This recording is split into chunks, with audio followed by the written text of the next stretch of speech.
collabos. Donc, comment on fait quand la direction est accusée d'avoir collaboré on est obligé de relancer la production directement. Donc, c'est une mesure de gestion. Raymond Aubrac insistait beaucoup là-dessus. Hein, quand moi je disais c'est un problème de gestion ouvrière, il me disait non, c'est un problème de gestion. Mais enfin, il voyait bien ce qu'il avait fait. Hein, et ça lui a été reproché, bien sûr. Mais bon, je ne vais pas vous faire un cours. Hein.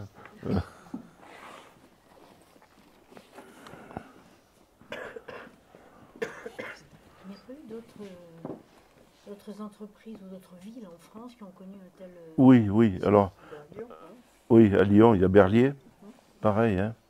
Mais on a fait un colloque hein, en 1980 à la Sorbonne. Oui, c'était pas un hasard sur les nationalisations. C'est le moment où la gauche est arrivée au pouvoir, donc toute la vague de nationalisation. Donc, sous la direction d'Antoine Pro, qui est un grand spécialiste à la fois du mouvement ouvrier et de l'éducation. Il y a eu ce colloque. Donc on a discuté, on s'est rendu compte, mais surtout c'est Antoine Pro qui lui est un fin chercheur, on a fait une carte des comités de gestion ouvriers et on s'aperçoit que ça correspond à l'ancienne zone libre. À mon avis, ce qui n'est pas un hasard. Hein. C'est-à-dire que c'est mon avis, alors ça peut se discuter. Hein. En zone libre, les mouvements de résistance étaient forcément plus politisés. Hein, parce que zone nord, bon, on a, enfin, zone non occupée, zone occupée, on a les ennemis en face, donc on réagit par pur patriotisme. Tandis qu'en zone non occupée, justement, il faut réfléchir. On a Vichy, ce qui n'est pas simple aussi, parce que beaucoup de gens sont maréchalistes hein, par rapport au maréchal Pétain. Donc et même certains résistants au départ, hein, certains grands résistants, qui après vont évoluer bien sûr. Mais donc on est obligé d'avoir une réflexion là qui est beaucoup plus sociale. Alors on va dans l'Allier, il y a eu des comités. Dans l'Allier, il y a eu des comités de gestion aussi assez importants et qui étaient portés par des militants socialistes. Et puis dans le Sud-Ouest, il y a eu des comités pour l'aviation. Le comité de gestion dans les entreprises aéronautiques. Là, il y a une historienne qui s'appelle Rolande Trampé qui a fait une étude là, sur ce sujet. En fait, c'est la différence. Attendez, alors on va innover. Vous allez maintenant parler dans un micro. Ah. Voilà. Alors, soyez doux avec le micro parce qu'il va enregistrer en permanence. Hein, donc, il ne faudra pas taper dessus. Donc voilà. Et la caméra va vous suivre. En fait, c'est la différence entre nationalisation et réquisition qui implique une structure tout à fait différente, avec une participation différente des salariés. Puisque vous dites qu'à un moment donné, dans le Sud, donc dans les ADN, on se retrouve avec des heures de travail volontaires de la part des salariés qui excéderont, je pense, le travail des entreprises nationalisées. Oui, alors les nationalisations, c'est une décision de l'État. Hein. Oui. C'est au niveau du gouvernement. On nationalise Renault. Bon, dans l'ensemble, c'est parce qu'on estime que la direction a collaboré. Hein, plus que par des... Il y a les deux. Hein. Pour l'électricité, bon, c'est plus nuancé. Mais dans beaucoup de cas, ça fait partie de l'épuration. Donc, décision d'État. Tandis que là, c'est quelque chose de spontané, qui part de la base. Je vous ai dit tout à l'heure, bon, la CGT appelle à reprendre le travail. Et c'est sûr que c'était nécessaire hein, pour la continuation de la guerre. Marseille, par exemple, l'importance stratégique de Marseille, qu'on oublie souvent.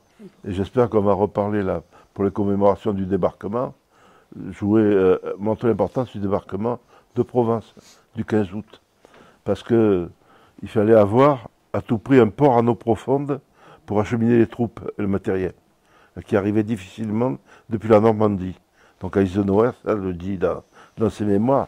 Donc la prise de Marseille, c'est stratégique. Mais le port de Marseille est détruit. Bon, les entreprises ne fonctionnent plus.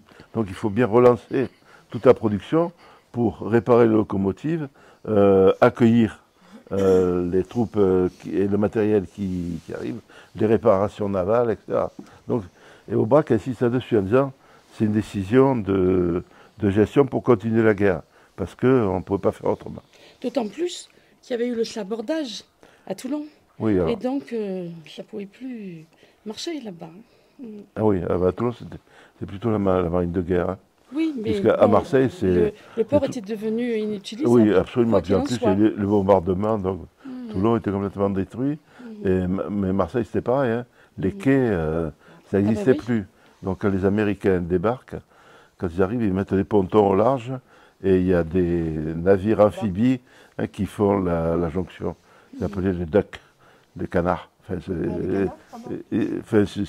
le nom scientifique, c'est ducks, KS. Mais les GI, ils appelaient les canards. Voilà. Donc c'était... Une question encore.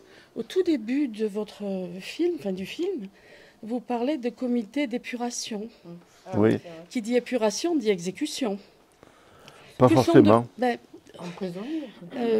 Ça dit ça. Ça dit ça très souvent. Est-ce qu'on sait ce que sont devenues ces personnes qui ont été, entre guillemets, épurées? Alors, il y a plusieurs structures pour l'épuration. Hein. Oui, mais bon. Alors, j'en ai parlé dans... Je fais pas la publicité pour mes livres. Dans le dernier livre que j'ai écrit, la série qui s'appelle Midi Rouge.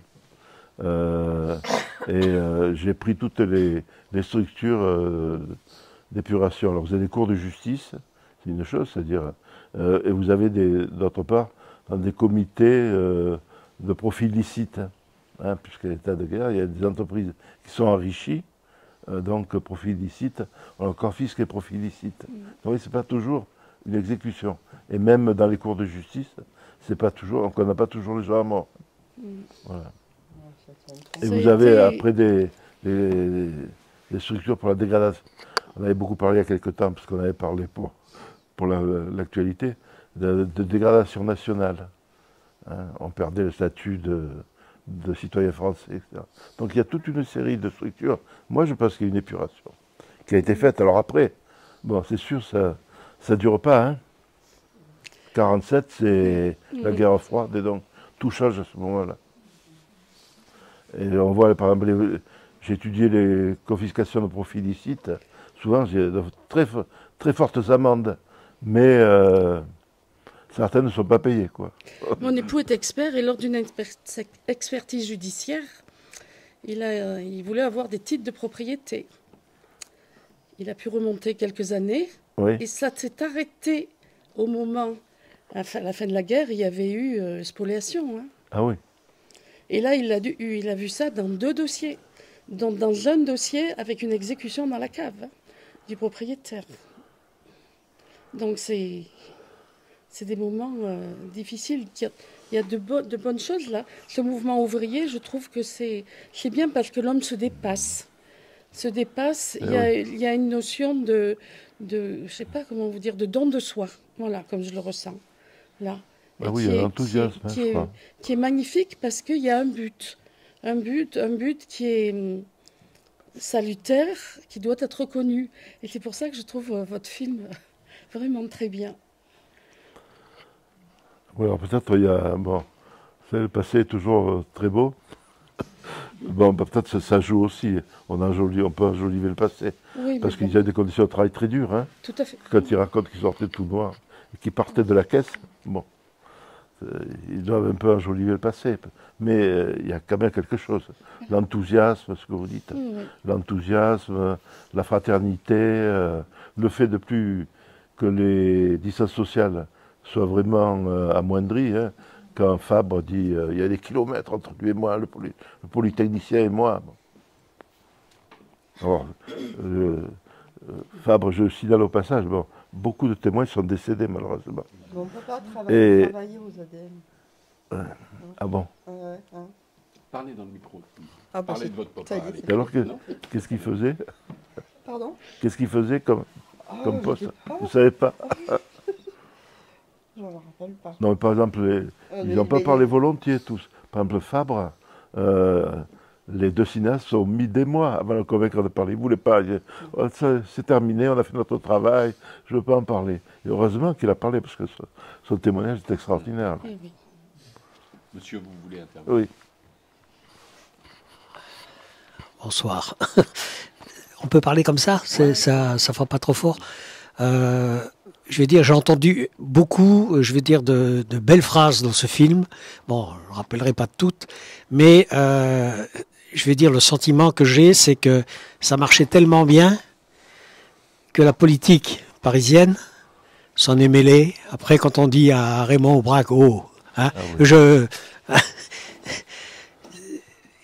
comment dire, je vais dire, sur le plan humain, c'est gênant parce que des entreprises qui fonctionnaient, on leur a mis sur le dos, les communistes à Marseille, etc. et tout. Donc, par contre, bon, moi, je connaissais pas cette histoire, j'ai adoré. C'est beaucoup de choses que j'ai adoré dedans. Je suis content que vous ayez apprécié. Oui, la libération, c'est une période très complexe. Souvent, on schématise en disant, ça a été un bain de sang. Par exemple, l'histoire de Marseille, là, les soviets à Marseille, c'est pas le seul cas. À Toulouse, ça a été pareil. Mon collègue qui est décédé lui aussi, Pierre Laborie, a beaucoup travaillé sur Toulouse. Et on disait Toulouse, c'est pareil, c'est une république rouge. Et c'était des villes dans lesquelles la résistance était très importante. Et à Marseille, par exemple, la résistance a mené des mouvements de masse. Ce que souvent on ne sait pas. On parle que de ce qui est juste. À ce moment-là, parler de la résistance armée. Mais à Marseille, en 1944, il y a eu des grands mouvements de grève absolument énormes. Toute la métallurgie était touchée. Donc il fallait le faire quand même. Et donc ça veut dire qu'il y a une mobilisation ouvrière qui existait. Bon, il y avait les maquis, il y avait les attentats, les combats individuels, mais il y a aussi cette mobilisation ouvrière. Et c'est compliqué pour le mouvement de résistance. Comment on gère tout ça? Qui on met pour la lutte armée, qui on met pour le mouvement de masse? C'est complexe. Il y avait une structure déjà, de ce fait. Ah oui, il y avait des mouvements de résistance. Voilà. Mais structurés. On ne peut pas parler vraiment de... Enfin, ça dépend de ce qu'on appelle structure. Parce que vous avez plusieurs projets là les candidats au pouvoir qui avaient, bon, il pouvait y avoir les Américains, mais les Américains, ça y est, au départ ils avaient le projet d'Amgot, gouvernement des territoires occupés, c'est comme ça, ce qu'ils avaient prévu au départ, c'est-à-dire c'est eux qui géraient comme en Italie, De Gaulle était complètement opposé à ça, bien sûr, c'est ce qu'il dit à Aubrac, il dit vous les aidez pour tout ce qui est militaire, mais là c'est pas gérer quoi que ce soit au niveau civil. Donc Aubrac va appliquer ça. Donc les Américains, mais là ils ont compris qu'ils ne pouvaient pas passer par-dessus De Gaulle. Ils ont compris que De Gaulle jouait un rôle important. Bon, il y a le projet gaulliste qui lui est un rétablissement de l'État, mais bien sûr pas de la Troisième République. Donc c'est ça le problème aussi. Et le mouvement de résistance, alors, je dis à un moment, ce qui est un peu faux, que tous les mouvements de résistance c'était pour la transformation sociale. Non, il y a certains mouvements qui étaient vraiment des militaires purs et durs. Par exemple, le mouvement qu'on appelle l'ORA, Organisation de résistance de l'armée, et qui était implanté à Aix, puisqu'il y avait les écoles de Saint-Cyr et Saint-Vexin qui étaient sur Aix. Donc eux étaient vraiment uniquement pour le combat. Donc ils refusaient tout ce qui était politique. Mais dans l'ensemble, tous les autres avaient un projet de transformation politique. On le voit dans le programme du CNR, bon, qui était pas très clair, mais qui était, en gros, on peut dire, une république sociale. Voilà. Et donc voilà, les structures, donc c'est compliqué là. Alors laquelle l'emporte Oui, je vais m'éloigner de Marseille. Excusez-moi, mais ce que vous dites, ça me fait penser à autre chose. Et en particulier l'ORA, l'Organisation de la Résistance Armée. Parce que je connais bien la situation de ce qui se passe dans les Alpes du Sud entre Barcelonnette et le Piémont italien.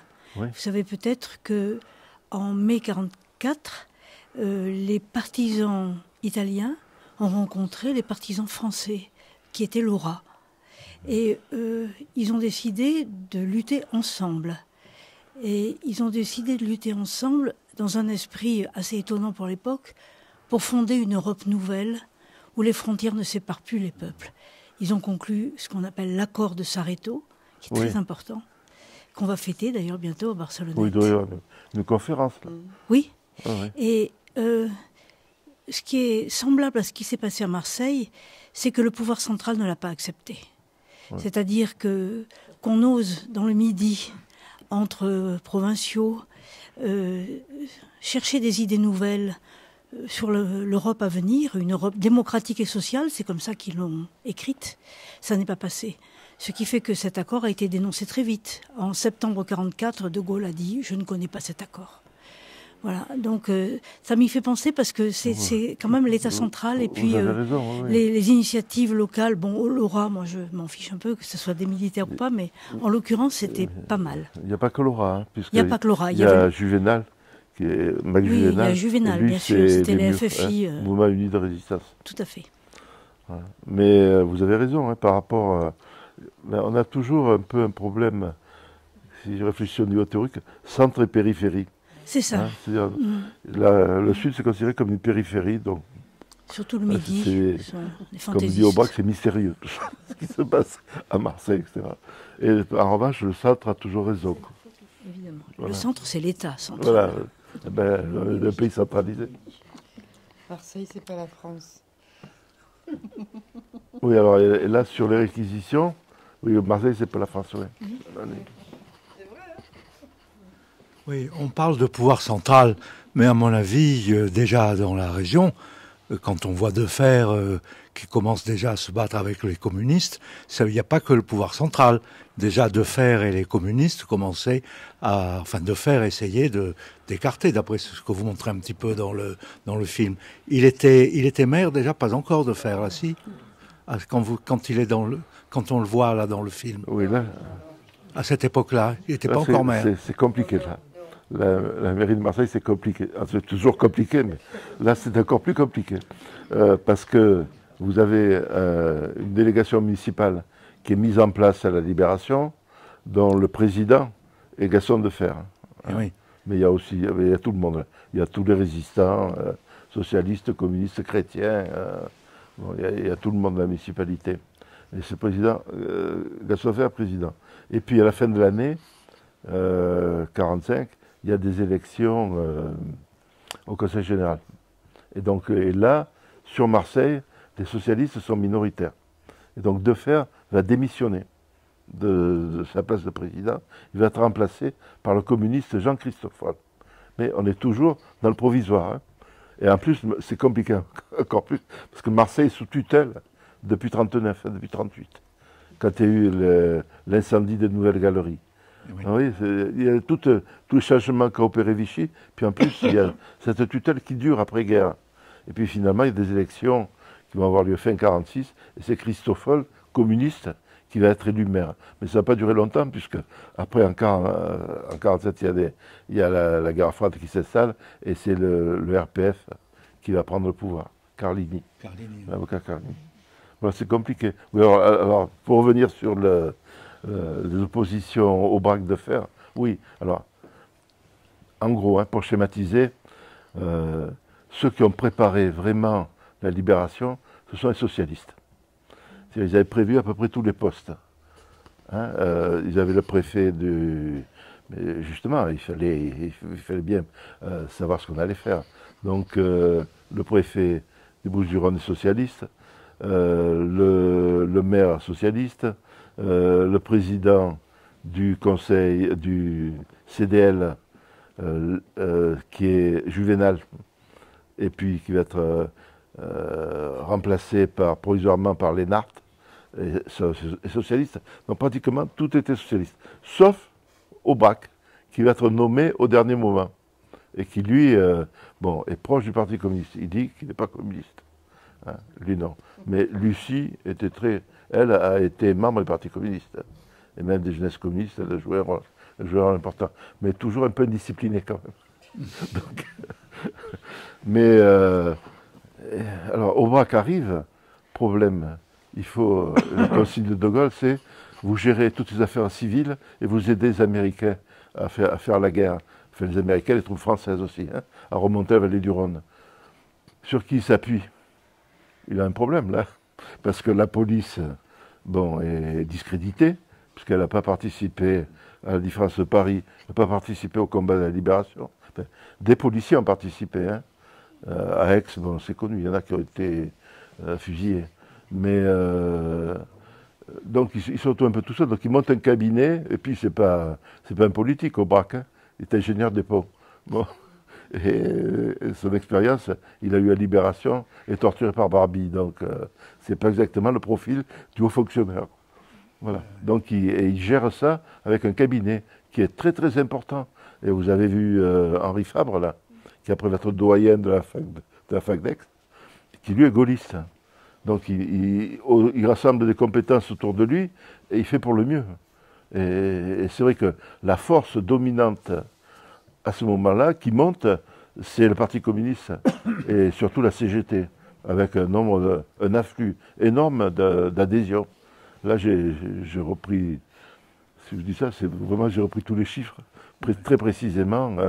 Et jamais il y a eu autant d'adhérents à CGT, l'Union départementale, CGT. C'était énorme. Donc, il s'appuie sur qui il peut s'appuyer, quoi. Donc, il a s'appuyé sur CGT. Et c'est sûr que de faire, ça ne fait pas. Mais là, c'était beaucoup la métallurgie. Et le syndicat de la métallurgie à Marseille a toujours été très très fort, le syndicat patronal, j'entends. Ah, au niveau patronal, oui. Oui, donc c'est eux qui ont dû aussi complètement se démener pour essayer de récupérer pour leur... Ça dépend. Là aussi, bon, là on présente les Acéries du Nord, c'est l'entreprise où la transformation était la plus importante. Mais d'autres entreprises, la transformation est moins grande. Enfin, il y a quand même transformation. Coder, M. Coder reste dirigeant de l'entreprise, hein, mais avec un comité de gestion aussi. Voilà, donc ça dépend. Aux ADN, la transformation est très importante parce que le conseil d'administration refuse de siéger. Donc il n'y a plus que les ouvriers, techniciens et cadres. Donc ce sont les seuls maîtres là, à ce moment-là. Voilà. Non, mais d'autres entreprises, très intéressant. C'est différent. Derrière vous. Bonsoir. Merci, c'était trop bien de découvrir cette histoire. Je voulais savoir, je ne sais pas si j'ai mal suivi, si c'était un peu expliqué dans le film, mais est-ce qu'il y a eu des formes de lutte quand même à l'annulation des réquisitions? Est-ce qu'il n'y aurait pas pu y avoir la possibilité de racheter carrément des entreprises en se cotisant? Enfin, j'ai pas trop de notion d'économie aussi, donc je me rends pas compte de l'échelle, mais enfin, je voulais savoir, oui, qu'est-ce qui s'est... Parce que j'imagine qu'il y a eu une forte opposition aussi, si justement c'était... Vous avez raison de poser la question, hein, parce que c'est la question que se posent les dirigeants, en particulier Georges Commun, dont j'ai rencontré les deux filles, là, hein, on discute chez elles, et j'ai eu les archives de leur père. Et il a écrit plusieurs textes sur ce sujet, en disant, nous ce qu'on fait, c'est pas une nationalisation. En gros, la nationalisation, c'est trop bureaucratique. Voilà. Mais on est loin aussi de l'entreprise privée. Donc on est un peu entre les deux, on va essayer de bâtir quelque chose de nouveau. Mais bon, voilà, ils ne sont pas arrivés. Hein. C'était coincé là. Mais ça a posé vraiment de gros problèmes. Il y a une commission nationale qui s'est interrogée pour savoir qu'est-ce qu'on en fait de ces réquisitions. Parce que les autres comités de gestion, par exemple dans l'Allier, ils ont été dissous, c'est tout. Il n'y avait pas... Parce que là, il y avait des arrêtés du commissaire de la République. Donc quelque chose d'institutionnel. Donc il fallait savoir ce qu'on faisait. Et il y a eu discussion à l'Assemblée nationale et on a décidé de prolonger l'état de guerre pour Marseille. Ce qui montre que Marseille, c'est pas la France. Il prolonge uniquement puisque ça repose sur la loi de 1938, sur l'organisation de la nation en temps de guerre. Alors c'est vrai qu'elle prévoit la réquisition. L'État réquisitionne et gère. Mais là, ça va plus loin, parce que Aubrac a réquisitionné aussi les avoirs bancaires. Et puis, il a mis un comité de gestion, c'est pas l'État qui gère directement, c'est le comité de gestion. Enfin, l'État contrôle, mais... Voilà. Mais c'est vrai que ça pose un problème, vraiment. Qu'est-ce que c'est que cette formule-là, qui n'est pas une nationalisation, qui n'est plus l'entreprise privée, et comment est-ce que ça sort? Voilà, et là, ça n'a pas été résolu le problème. Ces actionnaires sont revenus, ils ont repris les entreprises, ils ont eu les indemnités de réquisition, qui sont prévues par la loi de 38. Dans la loi de 38, il y a, dans la mesure où l'État s'empare d'un bien, il est obligé d'indemniser. Ah ouais, même il s'emparait d'un bien de particulier, il serait obligé d'indemniser, en théorie. Après, bon. c'était compliqué. Mais c'est vrai que ça pose des problèmes de fond. Hein, que moi, j'ai repris les textes de Commun. C'est vraiment passionnant. Hein, ça pose des problèmes actuels. Donc, j'ai fait des discussions avec... présenté le film avec les Fralib. Bon, on a discuté pas mal. À mon avis, j'ai expliqué qu'on n'était pas dans la même situation que la libération, quand même. Les ouvriers étaient armés. Hein. Les ADN, quand il dit Fabre, on était au portail, ils étaient au portail avec les armes. Hein. Donc ils arrêtent tous les cadres qui avaient collaboré, tout ça. Enfin, ils ne font pas de mal, ils les arrêtent, ils les envoient en prison à la préfecture. Mais en 1947, ils n'avaient plus les armes, justement. Alors, en 1947, après, bon, la situation politique a changé complètement. Parce que là, on rentre dans la guerre froide, et en 1947, on a les grandes grèves, qui encore une fois sont plus fortes à Marseille qu'ailleurs. Là aussi, c'est un cas particulier.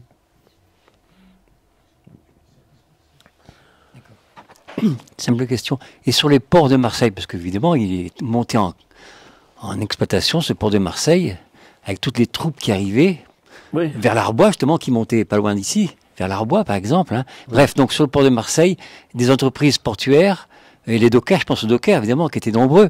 Est-ce qu'il y a eu aussi des réquisitions, ou alors les dockers, c'était un autre monde? Enfin, je sais pas, je pose des questions. Oui, les dockers, c'est société d'accollage. Hein. Société d'accollage, c'est société de manutention qui embauche les dockers et qui les font travailler. Donc les entreprises d'accollage sont réquisitionnées. Donc pareil, il y a des comités de gestion. Et même mieux, ça va plus loin, puisqu'il y a ce qu'on appelle une commission des ports qui unit toutes ces sociétés et qui discutent de l'avenir du port. Bon, c'est quand même énorme. Alors vous avez raison, ça sert à approvisionner le camp de Calas, hein, de l'Arbois, 100 000 hommes.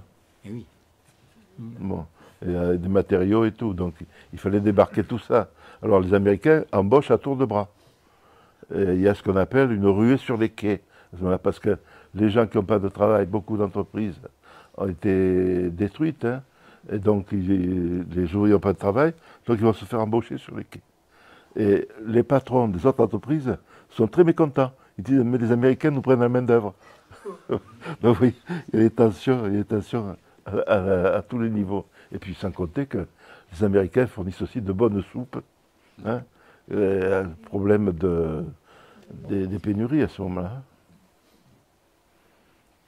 Voilà, mais donc ça bouleverse tout, quoi. Enfin, il n'y a pas que ça qui bouleverse à l'époque. L'arrivée des Américains aussi, ça bouleverse. 100 000 hommes dans la région, ben, c'est-à-dire qu'il faut les nourrir. Et puis il faut faire débarquer toutes les troupes. Hein, ce qui était l'objectif quand même du débarquement. Oui, une phrase que je reprendrai dans le film, qu'il faudrait préciser. Quand on dit l'insurrection à Marseille oblige les troupes de débarquement à venir à Marseille. Alors c'est vrai qu'il y a un débat là. On pourra en discuter, on en discutera, je suppose, de l'ordre quand on célébrera le débarquement. Il y a un débat, y compris au sein de l'armée française, parce que ce sont les Français qui libèrent Marseille, hein, les troupes françaises, ce n'est pas les Américains. Et, y compris avec ce qu'on appelle les unités indigènes. Voilà. Et donc il y a un débat entre Delattre et Montsabert. Montsabert qui est le grand dirigeant de la DIA et qui va diriger les troupes sur Marseille. Il enfreindra un peu, il passera un peu à côté des ordres de Delattre, en disant moi j'y vais. Delattre était moins chaud. Oui. Mais enfin, ça aussi, c'est pas dans toutes les villes qu'il y a eu une insurrection. Voilà. Il y a des villes où les Allemands sont partis et les résistants ont pris le pouvoir, mais ils ont pratiquement sans combat direct à ce moment-là. Puisqu'à Marseille, à Toulon, à Marseille, il y a des combats, dans le Var, aussi à Draguignan, bon, où la résistance, là, sort des combats. Donc, c'est un peu... c'est très difficile quand on fait le tableau de l'époque, c'est pas facile. Il y a beaucoup de gens qui sont armés. Bon, il faut rétablir l'ordre, faire régner la justice. Et Aubrac va le faire. Il va créer la cour de justice. Souvent, on dit les autorités ont fait n'importe quoi. C'est pas vrai du tout. Hein. Aubrac a créé une cour de justice. Il a exigé que pour toutes les personnes qui étaient emprisonnées, parce qu'il y en avait beaucoup, il y ait des rapports qui soient faits, et c'est écrit, et s'il n'y avait pas ces rapports, elles sont libérées. Enfin, donc, il essaie de normaliser autant qu'il peut, mais c'est pas facile. Hein. Oui, et par rapport aux socialistes qui avaient un peu notre projet, bon, les tensions sont évidentes. Alors, sur les réquisitions, et sur autre chose aussi, par exemple sur la création des FRS, les forces républicaines de sécurité. Je ne sais pas si vous saviez, mais les CRS ont été créés à Marseille. Parce qu'ils montrent que Marseille, c'est la France. Et enfin, ça ne s'appelait pas les CRS à l'époque, les FRS. Et dans ces FRS, il y avait tous les résistants. C'était des troupes composées de résistants. Donc les FRS étaient très très à gauche.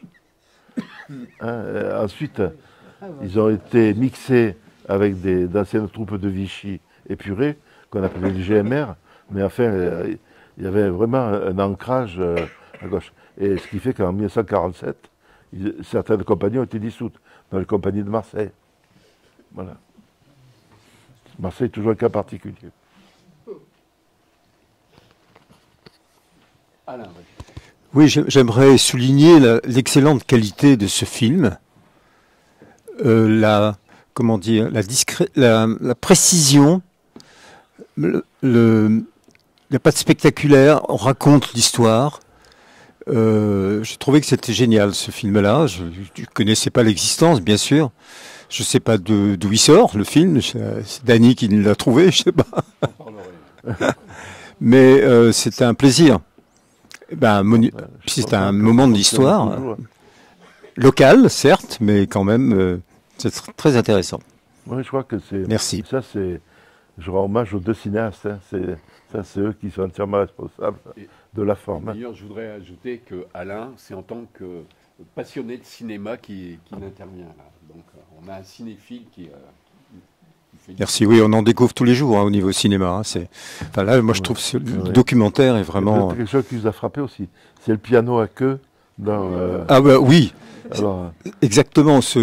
Puis ce chant, en quelle langue il s'exprime d'ailleurs? Alors, d'une part, c'était parce que Marseille est une ville, c'est pas comme la France, Marseille est une ville où l'on chante, l'opéra, bon, c'est bien connu, alors rôle de l'opéra, des opérettes à Marseille. Et puis, c'était une manière aussi à comment on règle, hein, voilà. Il y a tout accordé, il y a tout le symbolique là. Mais ça, c'est les deux cinéastes qui sont entièrement responsables. Je ne vous dis pas le boulot que ça a été pour emmener le piano à queue dans les ateliers. Bah oui. Mais enfin, ils ont fait un travail excellent. C'est dommage merci en tout cas. Pas pu venir. Oui, moi je leur rends vraiment hommage. Parce que je vous ai dit au départ, moi j'ai fait un livre d'histoire, hein, bête. Bon. Mais eux, ils ont rendu ça très vivant. Voilà. C'est bien d'avoir le film comme ça. Ouais. Qui souhaite intervenir? Moi, je ne me souviens pas comment... Je me suis procuré ce film il y a 20 ans. Ah. Ou 15 ans, je ne sais pas. Je ne sais pas où je l'ai trouvé, en fait. Je l'ai passé à mes enfants après, mais... Il a beaucoup circulé, hein. Il y a une vingtaine d'années. Je ne me souviens plus à quel moment il est apparu dans le paysage. Je sais pas. Il y a une vingtaine d'années, quand on l'a fait, là, il a été projeté. Et moi, ce que je voulais dire, c'est que au-delà du centre périphérie, où voilà, c'est une très belle aventure et effectivement, j'ai eu la chance déjà d'assister à ce film.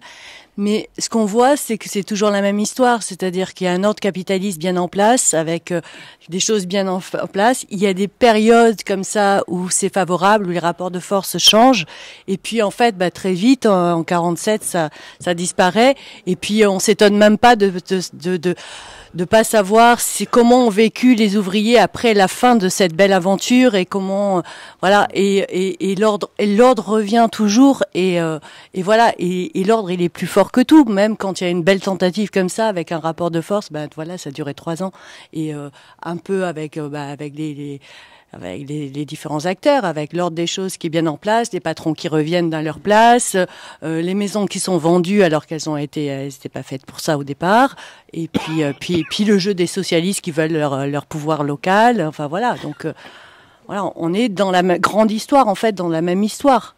Donc voilà. Moi, je voudrais juste ajouter un truc qui peut paraître très schématique, mais dans l'histoire, il apparaît, et dans cette histoire en particulier, que les choses vont changer quand les ouvriers avaient encore dans la musette un pistolet ou une arme, etc., quoi. Je pense que c'est un fait qui n'est pas négligeable. Et quand on parle de rapport de force, c'est aussi de ce rapport de force-là qu'il faut tenir compte, hein, parce que c'est l'histoire qui a amené, qui a contraint les gens par les faits de résistance à se retrouver. Moi, je me souviens avoir écouté des gens à la CGT il y a 30 ans. Le responsable de CGT à Aix, il me disait, bon, mais nous, on a repris notre travail, mais on avait toujours le pistolet dans la musette. Et ça change un petit peu le rapport entre les gens, quoi. Et c'est une leçon à retenir. Je ne suis pas pour la libération du port d'armes, hein, c'est pas ça. Ouais, c'est ça. Le problème, c'est ça. Le pistolet ne suffit pas, si je veux dire. Tu veux répondre? On peut descendre le micro? On peut. Ouais. Pardon. Des arrêtés, 5 arrêtés ont été pris d'annulation de réquisition. Oui. Pour 5. Et qu'en a-t-il été des 10 autres entreprises? Ça a continué. Hein. Ça a continué jusqu'à... C'était les premiers. Comment? C'était les premiers arrêtés qui concernaient les ADN, les autres aussi. Et donc c'est ça le problème. C'est que toutes les entreprises, tous les arrêtés étaient annulés par le Conseil d'État. Donc il fallait... Qu'est-ce qu'on en faisait, quoi? Et c'est pour ça qu'il fallait une loi. Et donc là, tout le monde, tous les partis, enfin, c'est la loi qui a été rédigée par le MRP. Mais tous les partis s'y sont ralliés en disant bon, il faut trouver une solution. Il y a un cadre. Il faut trouver une solution. Et alors, même, ça n'a été pas facile parce qu'il y a eu prolongation de l'état de guerre, hein, c'est ce que je vous l'ai dit, pour arriver à une solution. Donc, c'était pas facile. Il reste quand même des traces. Hein. Bon, on a beau dire que l'ordre revient toujours, mais c'est un ordre différent, quand même, qui a été établi. Les comités d'entreprise, c'est né de ça. Hein. Le télégramme de Lacoste, là, qu'il envoie au BRAC, dit ça explicitement. En disant, des réquisitions, on n'a pas besoin, vous allez voir, on va voir les comités d'entreprise. Alors, c'est pas du tout la même chose, bien sûr, mais c'est aussi à l'origine. Ça a été un progrès. Ah ben, ça a provoqué, oui, des progrès pour tout, hein, pour toutes les lois sociales. Mais c'est un rapport de force, mais plus que l'armement, je crois que c'est la volonté de se mobiliser, quoi. C'est ça, parce que sinon, si c'était que l'armement, aux États-Unis, bon, ils se tuent, enfin, pour ça qu'ils se tuent à tous les coins de rue. Bon. Vous vouliez intervenir? Ah non, c'était par rapport au film. Il avait été tourné en 2000. Le... Il avait été tourné en 2004, que j'ai vu marqué à la fin du générique. Oui. Je ne sais pas qui c'est qui a posé la question. Ah, d'accord. Oui. Ça, j'ai dit, bon, bah, il date de 2004. Ça fait 20 ans. Oui, donc c'est ça. Hein. Mais ça a eu un gros succès à l'époque, ça s'est diffusé. Ça a été projeté en Belgique, etc. Plein de trucs que nous, on apprenait par la bande. Et en France aussi, bon, dans beaucoup de localités. Et puis après, ça s'est tassé. Non. Puis là, j'ai l'impression que ça peut repartir avec les commémorations de la libération. Moi, je voudrais insister dans ces commémorations, justement, sur l'aspect social, ce qui a été apporté. C'est pas seulement l'aspect social et politique, hein. Le vote des femmes, quand même, c'est pas rien. Bon. Voilà, donc il y a eu toute une série de progrès. Alors, de dire, ailleurs, il y avait déjà le vote des femmes. Oui, mais en France, il fallait vraiment qu'il y ait beaucoup de mouvements pour qu'on arrive à faire passer.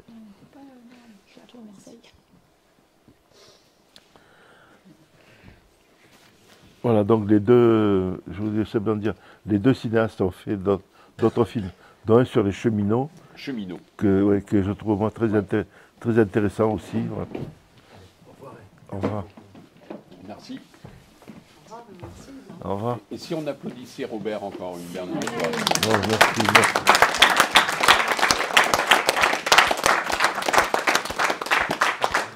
Merci.